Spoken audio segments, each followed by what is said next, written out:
So I went out looking for a laser printer and decided to go to Goodwill, and I found this one for $25. This one sells for right around $1,000. Came with a duplexer and also came with the extra tray. Check this out.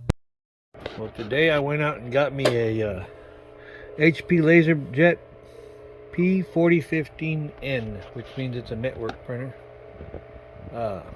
Got this for 25 bucks. $24.99, fully refurbished printers at the Goodwill. Had a few little sticker junk on it that I cleaned off. That's what this dirty rag over here is from. So this one came with the extra tray and a duplexer, which does two-sided copies.